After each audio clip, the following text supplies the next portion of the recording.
tardes. Muchas gracias por venir en este acto, que teníamos muchas ganas ya de poder estar en contacto con Miquel, con Velats.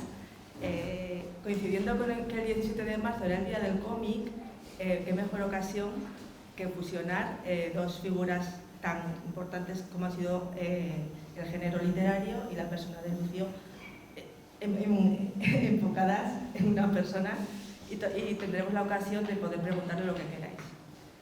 En cuanto a mi relación con Lucio, debo reconocer que yo no lo descubrí hasta que no tuve oportunidad de leer la biografía publicada por Chalaparta en 2001 a cargo de Bernard Thomas. A partir de entonces contemplé sorprendida cómo el halo de Lucio no dejaba de crecer para el gran público a través de la obra escrita y audiovisual. Sus memorias, La revolución por el tejado, Mi utopía vivida, el documental de Arregui Goenaga, la famosa entrevista con Jordi Évole, un cómic. Para finalizar con, hasta el momento, una película de Netflix, Un hombre de acción, no sé si habéis tenido oportunidad de verla. Sí. Recientemente, buceando para documentarnos para esta charla, he podido comprobar que la figura de Lucio sigue siendo trascendente, puesto que he encontrado un artículo en BBC Mundo publicado el 5 de marzo, o sea, ayer. Todavía Lucio sigue dando que hablar, todavía genera esa polémica, esa trascendencia. No sabemos hasta dónde va a llegar la figura de Lucio. Pretende ser también, como he dicho, un acercamiento al mundo del cómic para que descubramos un género literario distinto. Miquel nos comentará luego técnicas y métodos, lo que quieras.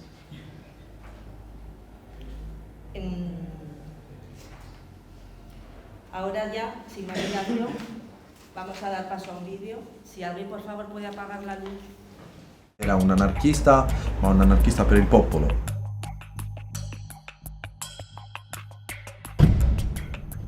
Et Lucio dit toujours que le vol est révolutionnaire. È una personalità histórica. No sé, yo creo que ha hecho cosas increíbles. La historia de Lucio es tan poco conocida como realmente increíble. Consiguió estafar y poner en jaque a uno de los mayores bancos del mundo, y por una vez, la banca no ganó.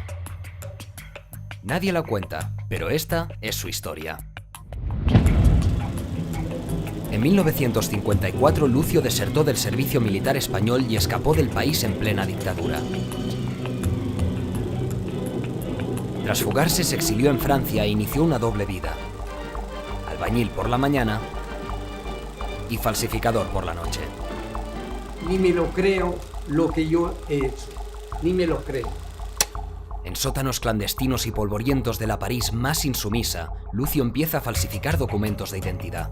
Pasaportes, DNIs y todo lo que fuera útil para los movimientos rebeldes con los que mantenía contacto. Montoneros en Argentina, Tupamaros en Uruguay, Black Panthers en Estados Unidos, Gary Yetta en España y muchos otros que nunca conoceremos.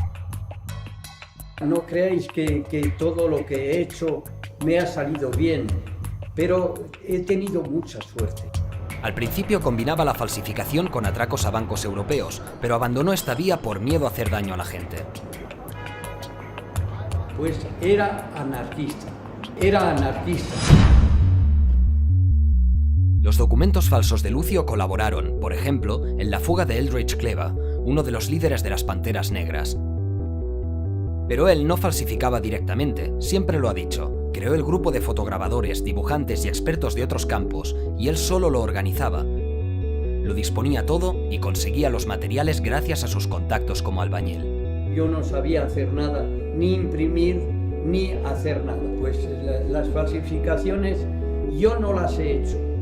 Las falsificaciones yo era el jefe de ello. Son oficios muy difíciles de hacer. Pero Lucio y su red querían ir más allá. Tenían en mente algo más ambicioso que dar pasaportes a guerrilleros. Su idea era dinamitar directamente las grandes economías capitalistas. ¿Cómo? Tuvieron una idea poco novedosa, pero altamente efectiva: falsificar dólares en masa. Sabían cómo hacer los dólares falsos, por lo tanto, solo se trataba de ponerlos en circulación a montones para hacer caer en picado el valor de la moneda estadounidense. raso y corto. Querían provocar una crisis de hiperinflación en Estados Unidos. La economía de los Estados Unidos se hundiría. Algo que a los países les da mucho miedo. Por eso en todos la falsificación de billetes es delito y está condenado con penas que pueden llegar hasta la cadena perpetua. Pero Lucio y su equipo solo tenían la técnica para imprimir unos pocos dólares, no toda la infraestructura necesaria como para producirlos en masa. De ahí uno de sus encuentros más famosos. Con el Che Guevara, en 1962. Y le digo, tenemos la posibilidad de arruinar a los Estados Unidos. La propuesta de Lucio era clara. Su equipo ponía la técnica y el gobierno cubano ponía los medios. Juntos podían ejecutar el plan, pero no fue bien. El Che, que ya era ministro de Industria de Cuba, rechazó de pleno su propuesta. Bueno, pues yo le caí muy mal. Le caí muy mal. Un gilipollas. La negativa del Che y el hecho de que por falsificar dólares les pudieran caer fácilmente 20 años de cárcel les hizo apuntar a otro objetivo: los bancos. La Citibank. El First National City Bank, hoy el 12º mayor banco del mundo, era, en ese momento, el tercero, y lo era en gran parte por su producto estrella, los Traveler's Checks, unos cheques de viajero que permitían moverse por todo el mundo y cambiarlos por la moneda de cada país. Era un producto de muchísimo uso. Les llevó bastante trabajo separar los colores de los Traveler's Checks y hacer un buen fotograbado. Trabajaban por las noches o en días festivos y con el tiempo consiguieron ejemplares de muy buena calidad. Cuando encontraron la manera, llegaron a imprimir unos 150 kilos de Traveler's Checks del Citibank. Los pobres contra los ricos. Con estas operaciones desfalcaron unos 20 millones de dólares al Citibank entre 1980 y 1982 y llevaron al gigante a un serio riesgo de quiebra. Urtubia llegó a tener encima hasta 5 órdenes internacionales de detención, incluida una de la CIA. Finalmente lo encontraron y fue detenido. Pero aún así, con él en la cárcel, incomunicado y pendiente de juicio, la circulación de cheques falsos no se detuvo. Al contrario, la red seguía funcionando perfectamente. Al final, el Citibank, tratando de evitar la quiebra, se reunió con Lucio y escuchó sus condiciones. Él entregaría las planchas de impresión de los Traveler's Checks y disolvería para siempre la organización. A cambio, el Citibank debía retirar todos los cargos contra ellos y pagarles una indemnización de 40 millones de francos franceses. El Citibank, ahogado, aceptó, no sin antes tildar a Lucio de criminal. Y entonces yo le contesté, me cago en Dios. Yo no soy un criminal, lo que yo soy es un idealista. A día de hoy, Lucio sigue viviendo en París, en el espacio que compró con el dinero del Citibank. Un espacio que siempre está abierto para quien quiera organizar una charla o compartir un rato con él. Un espacio que fue bautizado con el nombre de Louise Michel, en memoria de la educadora anarquista del siglo XIX, la primera en enarbolar la bandera negra. Esta es la historia de Lucio, el hombre que demostró que la banca no siempre gana.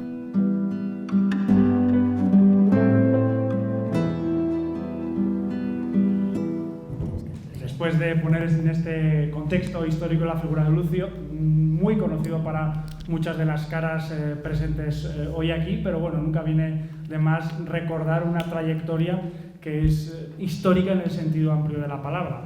Pero quien trasciende hoy, quien es el protagonista hoy, es otra persona que, como los amigos y amigas de Lucio, también dibujan de otra manera. Estos dibujaban y utilizaban las artes gráficas para otra forma, para otra cosa. Con quien nos acompaña hoy, una figura absolutamente relevante de la cultura de nuestra tierra. Él es Miquel Santos Belach, para quien pedimos un enorme aplauso por acompañarnos. Miquel Santos es de Pamplona, comenzó publicando viñeta gráfica en el diario económico Nueva Gestión Empresarial de Navarra, publicó en Temeo, ha ilustrado numerosos libros y cuentos infantiles, algunos de los cuales los podéis ver ahí en la mesa de entrada que ha colocado Azucena. Además es autor o coautor de numerosos libros de texto, portadas de discos, campañas institucionales y publicitarias, y podría decirse que El Tesoro de Lucio es su obra más reconocida, publicada en diversos idiomas, su obra más importante hasta el momento, y la que te ha traído aquí de vuelta. Pues sí, vuelta otra vez aquí, que aquí yo llegué en el 2016, que es cuando conocí a Lucio. Se publicó el cómic en el 2018, es decir, 2 años después de haberle conocido. Fueron 2 años de trabajo, de duro trabajo, codo con codo con el amigo. Y fíjate que estamos en 2023 y aún no venía, no sé quién ha comentado antes que, bueno, que hay que restar 2 años, ¿no?, de esos de pandemia tontos que hemos tenido por ahí. Pero la verdad que me hace mucha ilusión volver aquí, ¿no?, a presentar. Me ha hecho gracia la presentación que has hecho, que comencé en 1999 haciendo tiras de humor gráfico en un periódico de economía. Y, o sea, imagínate, ¿no?, y acabar haciendo el tesoro de Lucio, ¿no? O sea, anticapitalismo total, o sea, que es curioso. Bueno, una cosa que yo tenía pendiente, que es, que lo comentábamos con Azucena, ¿cómo te llamamos? Es decir, ¿cómo te gusta llamarte profesionalmente? ¿Eres ilustrador, eres novelista gráfico, eres dibujante de cómic? ¿Quién es Velach? Ilustrador, me puedes llamar, dibujante de cómics, pinturillas, pintamonas, lo que quieras. No sé, la verdad que hay veces que... pero solo ilustras, no haces cómics. No, soy todo un poco todoterreno. Es un mundo muy desconocido, creo, para el gran público, que luego lo abordaremos, ¿verdad, Azucena? Pero bueno, El Tesoro de Lucio fue editado, como dices, por primera vez en 2018. ¿Cuántas ediciones lleva ya? En castellano lleva 7. En euskera lleva 5, creo. Y luego está la edición en catalán, en gallego, en francés y en danés. La edita Chalaparta, no nos olvidamos de ellos. Y bueno, coméntanos un poco cómo surgió el proyecto, si habías oído hablar de la figura de Lucio con anterioridad, cómo te documentaste, cómo se cuece todo esto. Bueno, se puso en contacto conmigo Chalaparta, había hablado con uno de sus dibujantes con los que suele trabajar, que es Martín Chonzueta, y él estaba lleno de curro hasta arriba y tal, con otros libros. Y le sugirió mi nombre, dijo, hablar con Velach y tal, ¿no? Entonces Chalaparta me llamó y me dijo, oye, pues quedamos, que te quiero ofrecer un currillo y tal, ¿no? Yo no sabía por dónde podía ir la cosa y tal, pero bueno. Y nada más reunirme, me senté con el editor y me dice, ¿conoces a Lucio Urtubia?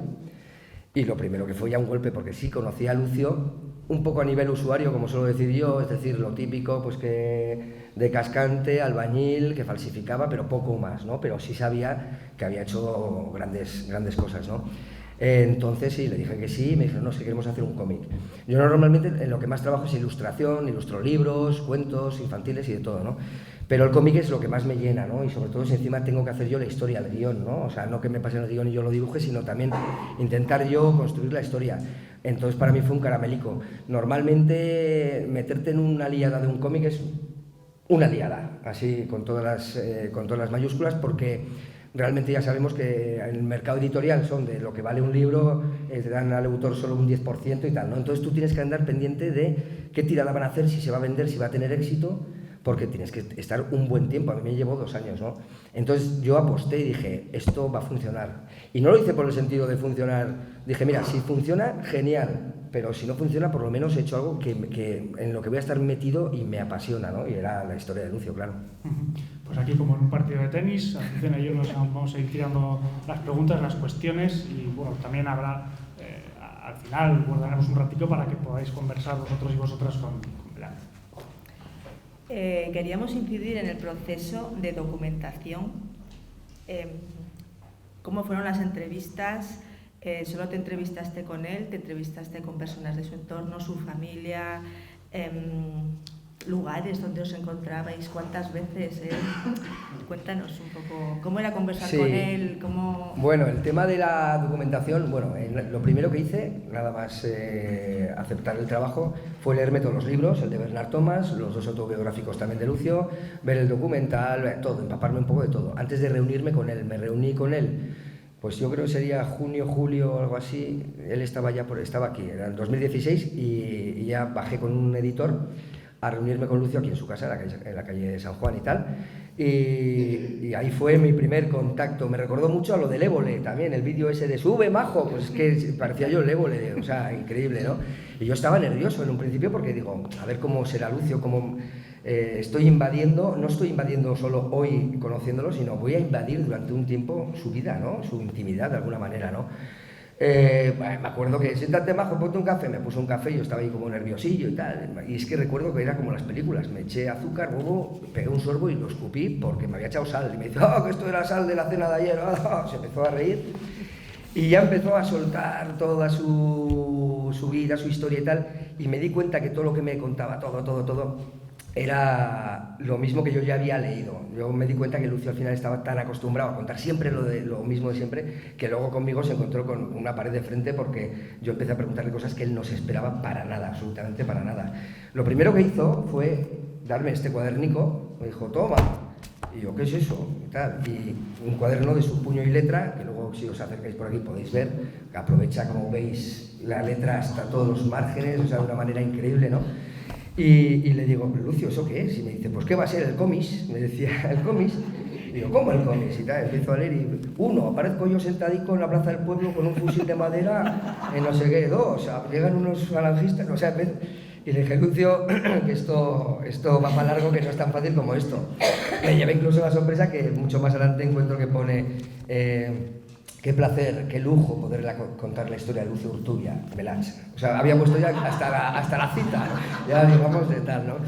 Entonces, a partir de ahí, la documentación fue pues mucho tirar de ahí, hablar también con parte de la familia. Me hubiera gustado hacerlo más, pero es que si no, aún no lo habría acabado, o sea, que mejor ya decir, bueno, cuanto antes tal. Pero bueno, con él me junté varias veces, aquí en Cascante, en Pamplona, en Villava, en París, nos juntábamos, nos llamábamos a menudo, yo le llamaba. Él luego ya me empezó a llamar, le cogió gustillo, como he dicho antes, él estaba acostumbrado a responder a lo de siempre, ¿no? Y de repente se encuentra que le llamaba yo, oye Lucio, ¿qué radio escuchabas tal? ¿Cómo ibas al trabajo? ¿En autobús, andando, en coche? ¿Qué coche tenías? ¿Te afeitabas? Todo, ¿no? ¿Dormías en calzoncillos o en pijama? ¿Pero qué chorradas me preguntas? Me decía, ¿no? Y le cogió luego el gustillo a ese tipo de preguntas, porque eso no se lo preguntaba nunca nadie. Entonces cogió esa cosilla de ser protagonista, ¿no? Ponme guapo, me decía, ponme guapo y tal.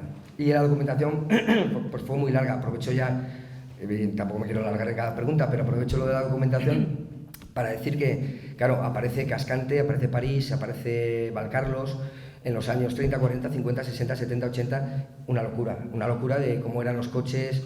Tuve que recordar que es verdad que las matrículas eran negras con los números en blanco, los focos eran amarillos, cómo eran las cabinas telefónicas, la ropa, todo, era una barbaridad, cómo era París en aquel entonces o lo que sea, ¿no?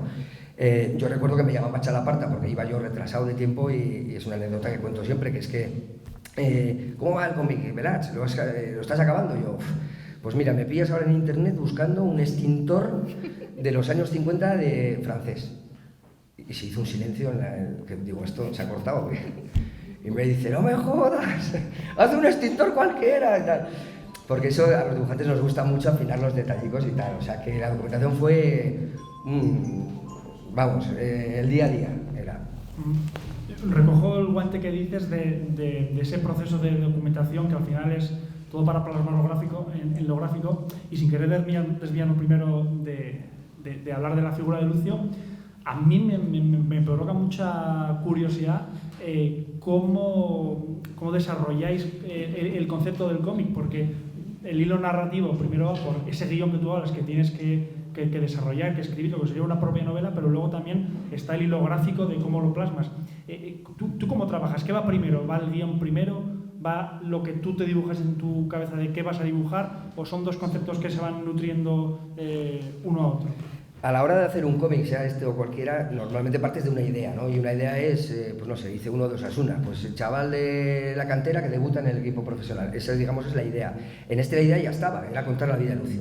En ese sentido ya estaba eso bastante claro. Por otro lado, estaba la materia prima era muy buena, era de calidad, la vida de Lucio Urtubia. O sea, es decir, con esos ingredientes, lo único que tenía que hacer yo es que no se me quemaran en el horno, o sea, era cocinarlos bien de alguna manera. Yo lo que no quería hacer era una línea temporal cronológica, así como una biografía, simplemente que empieza Cascante tal, sino quise hacer algún salto.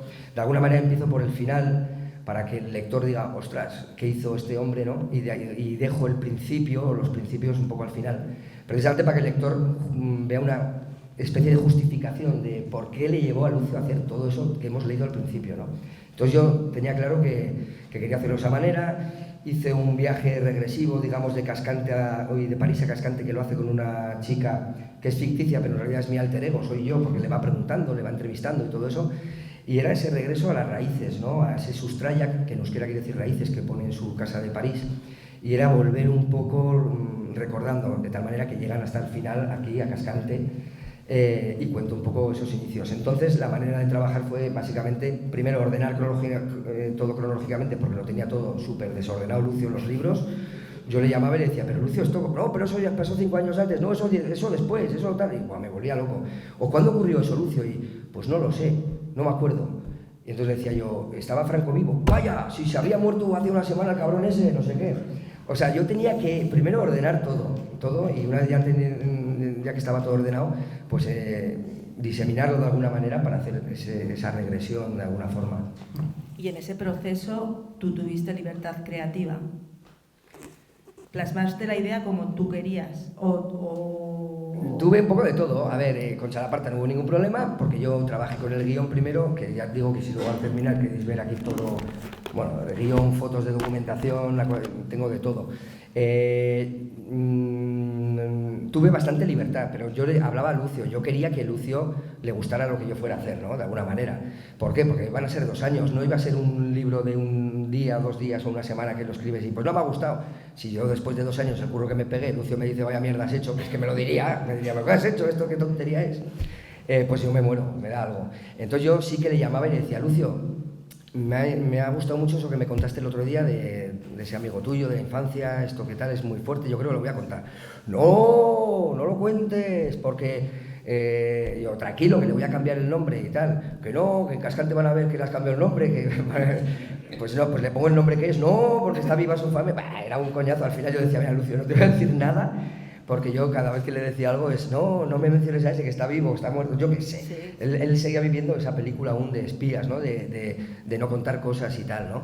Entonces tuve cierta libertad, pero bueno, yo al final me lancé a la arena y dije, lo acabo, y ya es cuando fui a París a enseñárselo y bueno, me llegué a alegría de que le gustó y que yo empecé a leérselo y bueno, Anne estaba Lucio a un lado mío, Anne en el otro, lo llevé en el ordenador portátil porque lo acababa de enviar a Chalaparta antes de coger el avión a París y lo estuve leyendo y de vez en cuando me ponía la mano Anne aquí y me decía espera, y digo ¿qué? Miraba y Lucio estaba llorando, o sea, se emocionó sobre todo al verse él de crío y en otros pasajes y tal como con Kiko Sabaté y tal y cual, o sea que yo ahí ya descansé bastante, dije, bueno, espero que haya llorado de emoción y no de que ha hecho este hombre aquí con mi vida.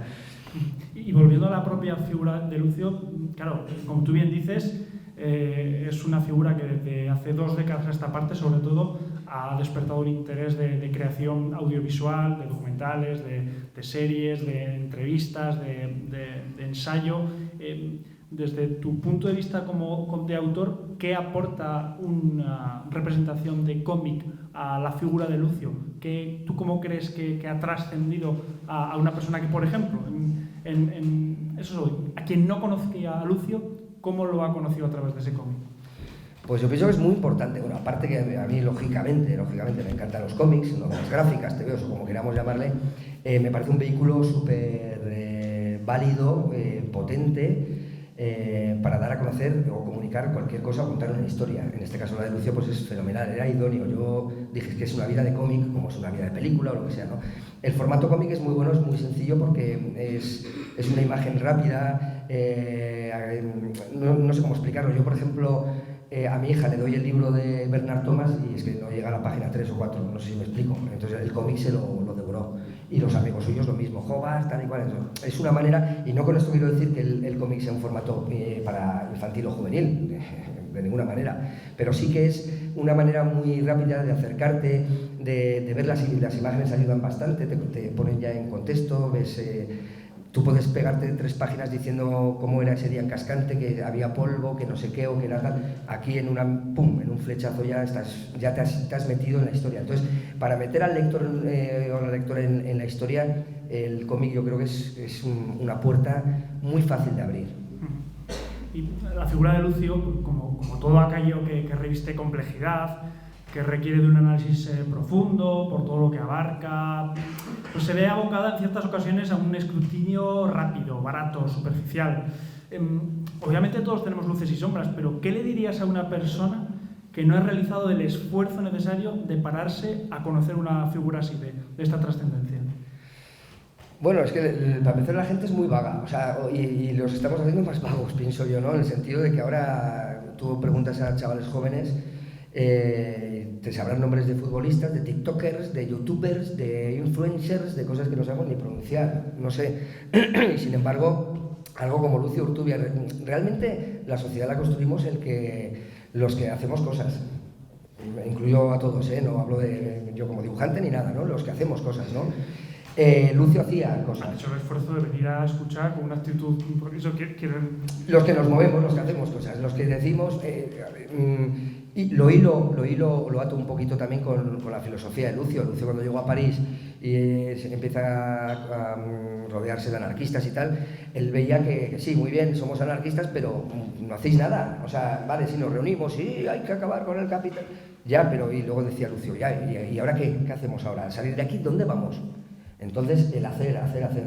Entonces, el sentido de la gente que no se quiere acercar, lo comentábamos antes, ¿no? Que la trascendencia de Lucio, te pueda gustar o no el personaje o la persona o lo que haya hecho, no quita para que la conozcas y sepas la importancia tan vital. Como hemos visto en este vídeo, mucha gente ahora está alucinando con Lucio y dice, pero existía Lucio. Claro, tenemos que darnos cuenta que Lucio, todo lo que hizo en aquel momento no fue mediático, no salió en el periódico un obrero estafa al tercer banco del mundo porque ni quería el banco ni lo quería Lucio. Entonces ahora empieza a surgir ese interés, ese tal. Entonces yo pienso que mucha gente, no sé qué me dijo, no sé si es exagerado o no, pero que Lucio Urtubia podía estar perfectamente en los libros de texto. Sí, ¿por qué no? Si realmente ha hecho casi algo tan grande como muchos otros que no han hecho y están ahí, fulanito hizo no sé qué, ya pues un señor casi, o sea que lo tuvieron que sacar del banco para decir, saca a ese albañil, por favor, sácalo a ese albañil de Cascante y vamos a pactar con él. O sea, es algo increíble, es increíble. A mí me gustaría apuntar también el tema del lenguaje que has utilizado en los textos. Imagino que quisiste ser fiel a la forma de hablar de Lucio. Se plasman sus coletillas. ¿Comprendes? Ese comprendes. Incluso incluyes un apelativo muy cascantino, el capullico, con el que Lucio se dirige a Julieta. Aquí tiene connotaciones de mucho cariño, que las personas mayores se dirigen a los niños con esa figura para incidir en que son lo mejor. Y evidentemente fuera de aquí tiene otras connotaciones, sí. Pero a pesar de eso tú lo quisiste mantener. Sí, sí. Háblanos un poco sobre el tema del lenguaje. A ver, yo por eso celebro que este cómic se haya editado también en otras lenguas y tal, en catalán, gallego, euskera y tal, y se pierde eso un poco, ¿no? Pero es normal, eso ocurre con todo, con cualquier película, con cualquier libro que no está hecho en la lengua primitiva o primigenia, lo que sea, ¿no? Pues se pierde ese tipo de cosillas. Pero yo primero quería que Lucio contara la historia, por eso le hago a él narrador, lo va contando, primero para que los lectores vieran esa forma de hablar. Incluso alguien puede decir, pero ¿por qué dice yo nunca he muerto a nadie? Eso está mal dicho, pero yo quería ponerlo así, lógicamente, ¿no? O el comprendes, capullico, yo le preguntaba, ¿cómo llamabas a tu hija, no? Estaba claro que no le iba a llamar Julieta o lo que sea, Capullo, le llamaba Capullo. Creo que puse Capullico, ¿no? Capullico. Dije, es que Capullo me sonaba un poco así, y yo, Capullico. ¿Y al danés cómo se traduce? Claro. Pues no tengo ni idea. Cómo en Dinamarca tradujeron Capullico, a saber. Pero sí, yo quería plasmar y que la gente viera esa forma de hablar de Lucio. Por eso, a colación de lo que hablábamos un poco antes de la peli de Netflix, ver a un actor pues madrileño haciendo de un tío de Cascante, es que decía, madre mía, yo quería, porque cada vez que Lucio hablaba y asentaba cátedra y se enfadaba y decía, es que no es lo mismo decirlo y debemos hacer no, y haremos la revolución por mis cojones, y te soltaba un taco y tal, y es que era mucho más fuerte, era mucho mejor. Entonces yo tenía clarísimo que quería dejar un poco todas las grabaciones que tengo de Lucio, de vídeos y tal, esa forma de hablar, de alguna manera dejarla ahí. Y ahora hablamos del autor, del escritor, de Belach. ¿Qué ha supuesto Lucio para ti? ¿Qué ha supuesto sobre todo Lucio para tu carrera como dibujante y como ilustrador, como novelista gráfico? Hombre, me ha ayudado bastante, por eso digo que es que conocer a Lucio para mí en todos los sentidos ha sido crecer. He crecido emocionalmente y no es coña, eso no es un tópico de me ha cambiado la vida. No, yo a raíz de conocer a Lucio pienso de una manera distinta, más positiva y con más rabia, con más fuerza. Yo me acuerdo que he quedado con Lucio. Iba yo de una manera y volvía de otra, volvía más fuerte, más grande, más rabioso, más todo, ¿no? Eso a nivel, por un lado, a nivel profesional, pues imagínate que se haya vendido tanto, o sea, que haya tenido esa tirada y que la gente, jolín, pues que algún famoso lo tenga y yo qué sé, pues en su Instagram aparca con el cómic y tal, pues lógicamente mi profesión es una profesión un poco que de artista, que al final tienes que tener un hueco para que, sí, es el del Tesoro de Lucio, ¿no?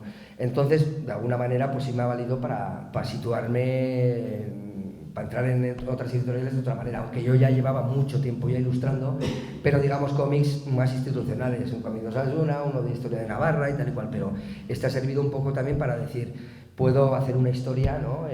Digamos, un poco más seria, más elaborada, más trabajada.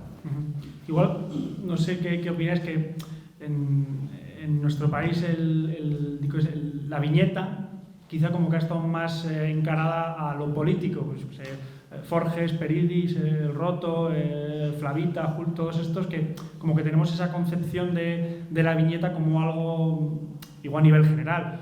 Por supuesto que sabemos que hay un sector de dibujantes de novela gráfica muy potente, pero pues por ejemplo, yendo a lo cercano, ni mucho menos la panorámica de cómic que hay en Francia, por ejemplo, ¿no? No sé si puede achacarse a eso, que no tenga esa repercusión la novela gráfica.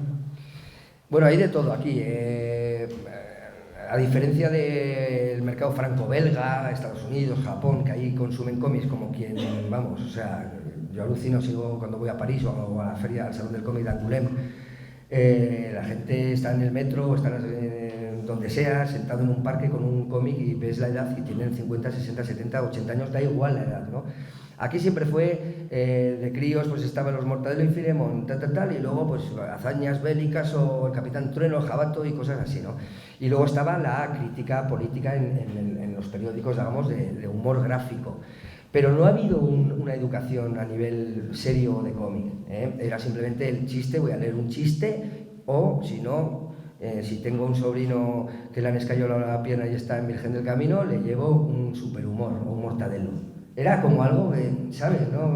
No serio, no se ha tomado en serio. A raíz de que han hecho el Premio Nacional de Cómic, que lo ganó Paco Rocas con Arrugas, un cómic sobre el Alzheimer, bueno, se ha empezado ya un poco a tratar un poco más en serio esto. Yo sigo conociendo gente que, haces cómics, sí, pero ¿cuál es tu trabajo, tu verdadero trabajo? Yo no hago cómics y libros. Ya, pero ¿qué es lo que te da de comer? Yo eso, o sea, se sigue tomando un poco como el de los dibujicos, ¿no? O como cuando alguien me pide un dibujo, venga, hazme un dibujo y tal, y a lo mejor te piden para una camiseta y tal, y dime un precio, y le digo un precio, ¡hola! Yo qué sé, no sé, es lo que es mi trabajo y me va a llevar un tiempo, ¿no? Entonces yo pienso que vamos por el buen camino de que ahora se está leyendo mucho más novela gráfica y se está empezando a tomar un poco más en serio. Pero estamos a años luz de esas tiradas importantes que se hacen en otros países que leen cómics y los devoran. En cuanto al proceso creativo más puramente de la imagen, ¿cómo trabajas tú las imágenes? ¿Qué materiales utilizas? ¿Qué peso tiene el ordenador, si lo tiene, o sigues dibujando con lápiz y colores? A nivel gráfico, que bueno, luego ya, si no, ya os enseñaré así, pero yo hago todo lo que es los dibujos a lápiz, los entinto con pinceles o rotuladores, los escaneo y ya lo coloreo con el ordenador. Es decir, con el ordenador, digamos que aprovecho mientras, a ver si me aguantas el micro, hago todo el tema del color y los bocadillos y todo ese tipo de cosas, ¿vale? Voy a sacar aquí y luego si os queréis acercar podéis ver, pero bueno, para que veáis del cómic de Lucio, que ya veis el tamaño que tiene, pues los originales son, esto es de un cuento infantil, no tiene nada que ver, pero estos son los originales, nada, he cogido solo unas paginitas, pero en realidad el taco son de 135 páginas, es así, porque este es un material bueno. Esta sería la portada, por ejemplo, entonces ya ves que el tamaño es mucho más grande, que luego va a salir impreso, y esa es la mecánica que sigo, ¿no? O sea, Este sería un original, que ya sé que luego lo voy a colorear, con lo cual pues sé dónde darle las manchas de negro y todo eso. Pero básicamente digamos que hago una técnica mixta, digamos, ¿no? de artesanal, y luego el ordenador, el tema del color, que me facilita bastante. ¿Y el equilibrio entre texto e imagen? Eso es importante también, claro. Yo lo primero que hago es bueno, primero coger 1000 notas, que aquí este cuaderno está petado de cosas de Lucio y tal, y luego todo lo que es el cómic lo escribo, es decir, todas las páginas las detallo, ¿no? Página 1, viñeta, tal y cual. Todo esto lo hago gracias a una planilla, que se llama planilla, o... a ver, está aquí, escaleta, sí, se puede llamar de muchas maneras, donde pongo todas las páginas en cuadraditos pequeñitos y sé a cada página qué le tengo que dedicar a esa página, ¿no? Por ejemplo, atraco, tal, descanso para el lector, aquí conoce tal, se va a tomar algo, aquí cuéntalo de tal. Entonces de esa manera yo veo el equilibrio de donde hay más tensión, menos, pues para que no sea todo ni así ni de alguna manera. Y una vez que yo ya veo y digo, he metido 5 páginas de atraco, demasiadas, voy a quitar 3, voy a quitar 2, hago un equilibrio primero así y luego ya me pongo a escribirlo. Y ahí es donde yo ya sé más o menos cuántas viñetas mínimo tiene que tener más o menos cada página y máximas, y qué puedo meter en cada uno. Si meto un texto gigante ya no me va a caber nada ahí, entonces tengo que diseccionar, digamos, ese párrafo, hacerlo más pequeño, ver todos los equilibrios, pues para que no sea... Yo a veces leo un cómic, paso páginas y de repente paso a una y veo muchos bocadillos con mucho texto, me agobia. Incluso igual agarro y digo, sigo mañana. Entonces es una cosilla de buscar un poco el equilibrio y de que el lector tampoco le agobie mucho ese bocadillo, ¿no? O sea, se encuentre con mucho texto. Y para hacer incidencia en el valor del trabajo de un ilustrador o de un dibujante que sí. ¿Cuánto tiempo te cuesta, igual te cuesta poco porque tenéis ese don, hacer una página? Una página depende, pues por ejemplo, una página, esta misma, la primera que pilla, que aparece ahí, pues si yo más o menos tengo la composición y todo eso, puedo hacer al día 2 páginas de estas, una cosita así, ¿vale? Hay veces que voy más rápido que otras, hay algunas páginas que tiene 100.000 cosas, detalles y de todo, y me cuesta mucho tiempo.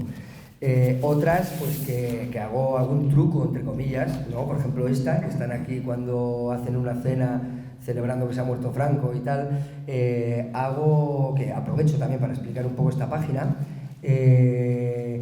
¿Qué hago? Están todos ahí celebrándolo, viñeta 1, 2 y 3, entonces el fondo que está detrás, en esa habitación donde están, no lo repito en las siguientes y con el ordenador luego las pego detrás, pero las personas las tengo que hacer y tengo que ver que si uno se ha pegado un trago esto es como el cine, ¿no? El raccord, ¿no? Sí. Si ha pegado un trago a la botella o la ha dejado en otro lado, ese tipo de cosas, ¿no?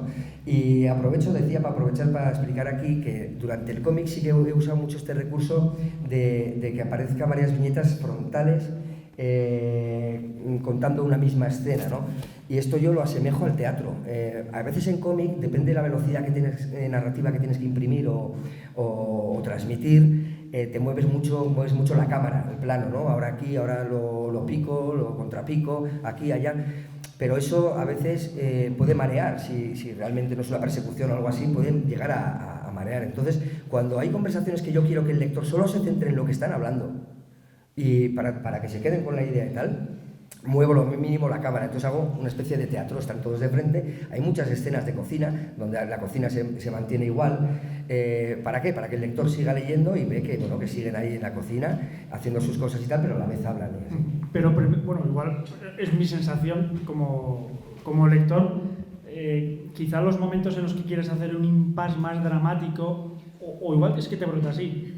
Creo que muchos de ellos coinciden cuando no hay texto, porque al inicio del cómic, cuando Lucio está sentado en el bolico de la calle y pasa el camión de los paseillos, hostia, es que ese no hace falta poner nada. Efectivamente.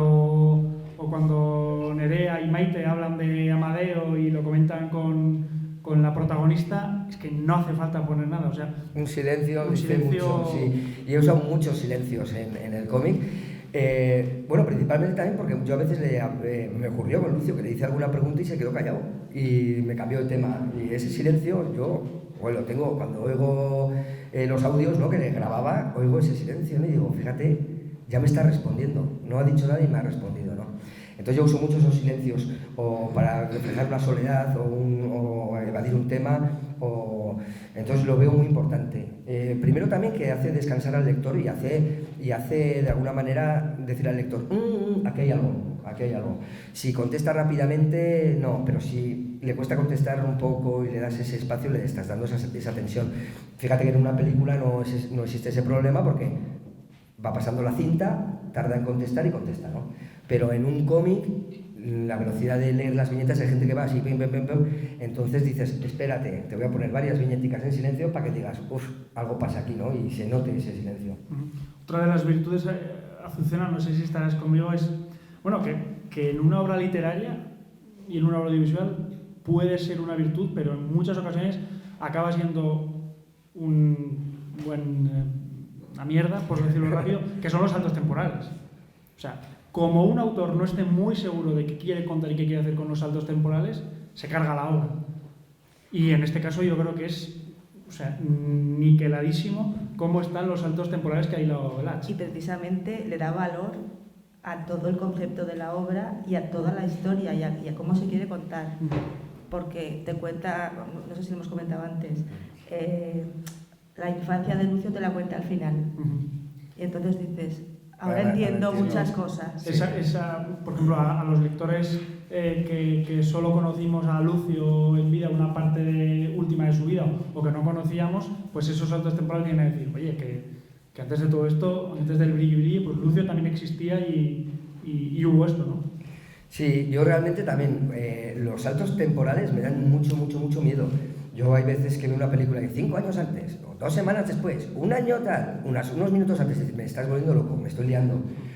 A mí me lía el mogollón, y en cómics suele ocurrir lo mismo. En este yo tenía claro que quería hacer un salto temporal y dije, joder, pero si te dan miedo, pero dije, voy a intentar hacerlo de tal manera, que no sea tan complicado, que realmente si he dejado un cabo sin atar, lo ato gráficamente, el color ya va a decir, está cerrando lo que, ¿no? Alguna cosilla como los fusilamientos del principio, cositas así, ¿no? Y me daba miedo, pero agradezco que digáis que funcionó, porque mi miedo era ese, que el lector dijera, es que me lío, es que aquí ya no sé cuándo estamos. Entonces yo también me ayudo mucho el color pues cuando es cascante, pues una paleta de ocres, primero del pasado, ¿no? Que siempre te lleva un poco al pasado, y luego también es como yo veo cascante, ¿no? Con esos colores un poco de alguna manera. Entonces el color ayuda bastante también para no despistarte un poco. El tono sepia de los recuerdos es un lenguaje brutal y no hay ninguna palabra, pero ya te está transportando a... Sí, hace mucho, esos colores sepia y tal, enseguida te transportan. El color influye muchísimo en una obra y más de este estilo. Oye, que teníamos ahí en la mesa Blackis Belcha, que acaba yendo a la gran pantalla. ¿Te han surgido ahí ideas de que el Tesoro de Lucio vaya a gran pantalla, pequeña pantalla, vaya a otra parte? ¿O hay algo por ahí? Hay alguien revoloteando por ahí, varias productoras y tal, con el tema de Lucio y así, y alguna vez sí que se han puesto en contacto conmigo, y yo digo, bueno, pero es que yo no soy nadie. Yo lo que he hecho, lo he hecho con todo mi amor, con todo el cariño, guardo un buen recuerdo, intento hacerlo de la mejor manera posible. Estoy convencido muchos de los que estáis aquí conocéis 1000 veces mejor que yo a Lucio, habréis leído el cómic y habréis dicho, esto no puedo ser así, esto tal y cual. Yo he intentado de la manera, con los ingredientes que tenía al principio, como os he dicho, pues intentar hacerlo así. Que ahora quieran hacer una producción o un tal, bueno, pues siempre da miedo también. No ya del perfil biográfico de Lucio, que como se han hecho, pero de la historia que tú trazas aquí en el Tesoro de Lucio. Sí, alguien estuvo interesado incluso realmente llevar el cómic directamente con toda la historia y tal, pero no sé si desistieron o así, o no me vieron tampoco a mí muy motivado o lo que fuera, porque no sé, yo creo que cada uno, oye, que ahora haga su Lucio, ¿no? Su visión, su tal, no me veo... Si yo hubiera creado a Lucio Urtubia, vamos, estaría encantadísimo de que alguien se fijara en mi obra y tal, pero no me siento el padre de esta criatura, sí, pero no de Lucio y como para llevarlo... ¿Te hubiera gustado escribir ese personaje? Me hubiera, sí, pero si lo llego a escribir, la gente no se lo creería. Diría, la te has pasado, un obrero, un albañil que hace esto, venga, eso no vas a vender ni un ejemplar. Pues es verdad, o sea, ocurrió. Bueno, que como comentábamos antes, tenéis el turno de palabra abierto para que quien quiera comentar, decir, preguntarle algo a Velat sobre cómo crea, sobre cómo concibe su obra. Así que, bueno, manos arriba y con los que estamos. Adelante. Yo quiero preguntar, enhorabuena, porque yo no soy una lectora muy habitual de cómic, yo no salía de Mafalda y Asterix y Obelix hace años, ¿no? He captado muy bien lo que han explicado ellos, cómo se cambiaba del verde para cambiar los ambientes, los espacios. Yo también me pregunté en su día cuánto había tenido que discurrir para intentar meter los bocadillos en lo que no fuera importante para el resto del cómic, porque claro, el cómic tiene que ser principalmente visual, ¿no? Me ha parecido que lo ha conseguido bastante bien y quería preguntarle en concreto una cosa. ¿En qué momento de toda la historia, cuánto ha dicho que le había durado? Pues igual un par de años, o lo que fue, el tiempo que fuese, ¿cuándo decidió, a ver si soy capaz de explicarlo bien, meter a la primera chica, que era usted, pero hacer que fuese la hija de su amigo, el que mataba en el cementerio? Sí, la nieta, sí. ¿En qué momento decidió ponerla ahí, como, digamos, coprotagonista de la historia? Desde el principio. Yo ya pensé, yo quería que fuera una chica. ¿Por qué? Porque yo en todas las relaciones que tuve con Lucio veía cómo trataba a los jóvenes, a las chicas, no sé, yo quería que fuera una chica joven y bueno, hago spoiler lo que sea, lesbiana y tal, porque recuerdo haber tenido aquí en el Lechuguero muchas conversaciones y tal, yo es que yo me reía mucho con Lucio. Yo quería plasmar un poco también que dentro de que Lucio era un revolucionario, un libertario, de todo y tal, también tenía su punto conservador, lógicamente, porque la Ribera marcó mucho, o esos tiempos, mejor dicho, los tiempos, ¿no? Yo tenía claro que quería contar algo real, que fuera algo transmisor, que es el tema de los fusilamientos y de ese amigo y tal y cual, y entonces pensé que no quería que Amaya, que esta chica, fuera simplemente una excusa para narrar la historia. Yo quería meterla en la historia, porque si no me parecía que era demasiado pegote. ¿Sabes? Como una excusa de una entrevistadora que hace el viaje, ¡ay, adiós, Lucio, adiós! Entonces dije, la voy a meter, que es ficticia ella, pero la emparenté con algo real, ¿vale? De alguna manera quise darle un poco de... así como Lucio, he dicho antes que me cambió de alguna manera también, Amaya al final del cómic ve que conocer a Lucio también le ha cambiado. Entonces yo quería que ella también fuera una protagonista. Y una protagonista donde la gente se puede ver como un espejo, ¿no? Que puedo ser yo, puede ser una otra chica, puede ser alguien que en su familia ha tenido un pasado oscuro, de alguna manera, ¿no? Su abuelo, ¿no? Las circunstancias. Es decir, dejar ahí un poco de que estamos en los años que estamos ahora y que las cosas pueden cambiar y podemos mejorar y que no tenemos que ver las manchas que tenemos de atrás, las podemos ir limpiando de alguna manera o aceptándolas. Estuvieron ahí y de esa manera. Entonces vi muy claro que la podía emparentar con... A mí personalmente sí, me gustó el emparejamiento pues que había hecho. En sí me ha gustado mucho el cómic y creo que está... De verdad, pues no sabes lo que me alegra oírlo, de verdad. Que le han metido horas. Sí. ¿No? Soñaba con Lucio. O sea, yo me metía a la cama con Lucio, me despertaba con Lucio, Lucio. Sí. Así me cuesta el divorcio, me cuesta todo. Yo soy de las que compra libros y compré el cómic, ¿vale? Sí. Porque tenía mucho interés en leerlo. Porque mi hijo sí que es lector de cómics, sí. Y me dice, pues que te tienes que aficionar, es más joven que yo, claro, evidentemente, a leer. A cómo se lee, sí. Y no, ya digo, de Asterix y Obelix y Mafalda no había pasado. Pues ya se ve que se puede contar una historia potente, ¿no? Claro. De alguna manera con este lenguaje. Pues muchas gracias. Al hilo de esto, en el panorama nacional e internacional, ¿quiénes son, no voy a decir tus ídolos, tus referentes? Muchos, yo cada vez leo cosas mejores y tal. ¿Quién nos recomiendas? No, a ver, yo hay uno que me encanta y es Paco Roca. Tengo debilidad por Paco Roca, no sé si que es el de Arrugas, Los surcos del azar, la casa... Cosa que hace, a mí me deja fascinado. Aparte que es amigo, ya lo conozco de hace tiempo y tal. Es algo increíble su forma de narrar. O sea, es algo... conectas la primera página a la segunda, es algo increíble. Y de lo que más me gusta más sobre todo de él es que piensas que ya está todo inventado en el lenguaje del cómic y es mentira. Él siempre te saca algo que dices, ¿cómo ha hecho este recurso para significar la muerte, ¿no?, de la madre tal en un globo que se lo lleva? O sea, cosas que dices, ¡guau! ¡Qué pasada!, ¿no?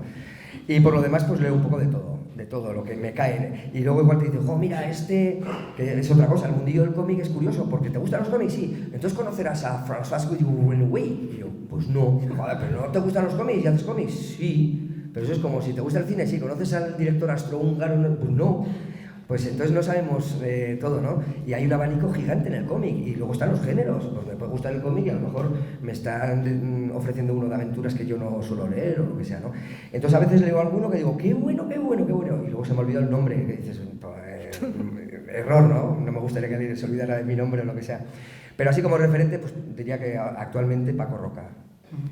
Y hablando de presente y sobre todo de futuro, o de cómo puede sugestionar el futuro, claro, aquí vemos que esto está a trazo de puño y boli, bueno, boli perdón por la... Sí, pincel.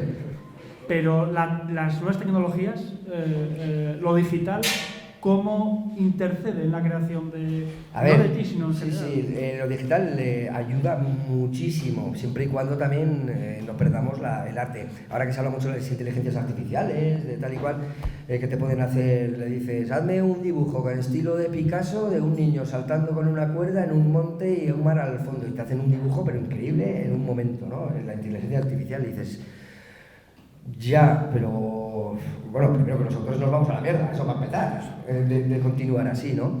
Pero el tema digital, si se trata bien, está muy bien. Primero, porque luego a nivel práctico y de imprenta es mucho más fácil que una acuarela o lo que sea, ¿no? Que a mí me gusta mucho también la acuarela y tal, pero la tableta gráfica a la hora de dibujar, de pintar y tal, cada vez evoluciona más, y para mí haga que voy más rápido. Es decir, no, el tema digital ya lleva mucho tiempo ya metido. Hay gente que ya dibuja directamente en la tableta digital y lo manda y ya está. Y a mí me dicen, vas a acabar tú también haciendo eso. Y yo intento que no, porque a mí, yo toco este papel, toco esto y recuerdo el mismo día que lo dibujé, todo. Estoy tocando a Lucio, no sé, de alguna manera somos animales. Eso es, yo intentaré seguir en la trinchera. Si yo llego a hacer todo esto digital, esto no lo veis, no lo podéis tocar, y yo tampoco, y diré, entonces yo voy a intentar seguir en la trinchera. Sí. ¿Más cosas más? ¿Verdad? Sí. Me gustaría saber qué cómics leías tú de pequeño y cuándo dijiste, yo voy a ser dibujante de cómics. ¡Wow! Pues mira, a ver, yo leía de todo, leía también Mafalda, me encantaba, Quino me sigue, o sea, es alguien increíble, encima en blanco y negro, tiene una facilidad de transmitir, de contar y tal. Leía los Mafalda, leía Aitor y los Vascones de Rafa Ramos, leía Tintines, Spiderman, pero bueno, a lo mejor Tintín tenía uno o dos, Spiderman me compraba uno y al final de la página no sabía si le iba a caer encima algo, pero luego mis padres no me compraban el siguiente, porque a decir verdad los cómics eran caros, o sea... No, claro, el precio de imprenta, tal y cual, y no sé qué. Entonces yo leía un poco todo lo que caía en mis manos. Y yo desde bien pequeño decía, quiero ser dibujante de cómic. Lo que pasa es que empiezas a ser ya más mayor y dices, ¿dónde vas tú, dibujante de cómic? Es muy complicado, ¿no? Pero también quise ser de todo, o sea, bueno, de todo. Mi padre siempre decía, ahí tienes la cabeza llena de pajaricos y tal, ¿no? Hasta que llegó un día que dije, pues ahora voy a ser dibujante de cómics. De hecho, yo estudié empresariales y dije, yo voy a estar 8 horas en una oficina haciendo contabilidad y tal y cual, y dije yo esto no. Y no estudié ni Bellas Artes, ni fui a una academia de dibujo, aprendí a dibujar yo solo, o sea, me gustaba dibujar desde bien pequeño, Y me lancé y dije pum, pum, pum, y empecé a mandar editoriales en el año 90 y pico, así, ¿no? Y recuerdo que no había apenas internet, no funcionaban aún los escáneres, era un poco rollo. Yo metía todas las hojas en muestras de trabajo fotocopiadas en sobres grandes, lo mandaba a las editoriales, y yo tenía que esperar que me contestaran igual pasado un mes. Y todos los días bajando al buzón a ver si había una carta de la editorial. ¿Y te acuerdas cuándo fue la primera vez que cobraste por un dibujo tuyo? Perfectamente. Perfectamente. En ese periódico de economía tal, que me dieron 30 euros, no, creo que eran 5.000 pesetas. Y para mí fue magia, decir, por dibujar, me han pagado por algo que me encanta hacer. Pero es que aún me sigue ocurriendo. O sea, llevo ya muchos años trabajando en esto y para mí el levantarme a la mañana, tengo el estudio en casa además, o sea, tengo una comodidad increíble, y que este sea mi trabajo, es decir, un papel en blanco, y no saber a la noche qué va a haber dibujado en él, no saber qué va a salir de ahí, y acabar el día viendo que ha salido algo, que he creado algo que no existía, para mí sigue siendo todavía magia. O sea, eres de rutinas, eres de levantarte... Bueno, rutina, hay veces que sí, hay veces que no, pero porque somos un poco vagos también. No vagos, se te acumulan curros, entonces somos un poco anárquicos, ¿no? Valga, ¿no?, la charla de Lucio. Entonces intento, sí, levantarme pronto. Hay veces que con el cómic de Lucio, os doy mi palabra, no estoy mintiendo, estuve los últimos 4 meses levantándome a las 4:30 de la mañana y me acostaba a las 10, 11 de la noche. Es decir, porque me pillaba el toro, pues porque ya estaba ya con la tensión, una tensión acumulada. Yo por eso que digo que cuando le enseñé a Lucio lloró, yo también lloré por dentro, por fuera y por todos los lados.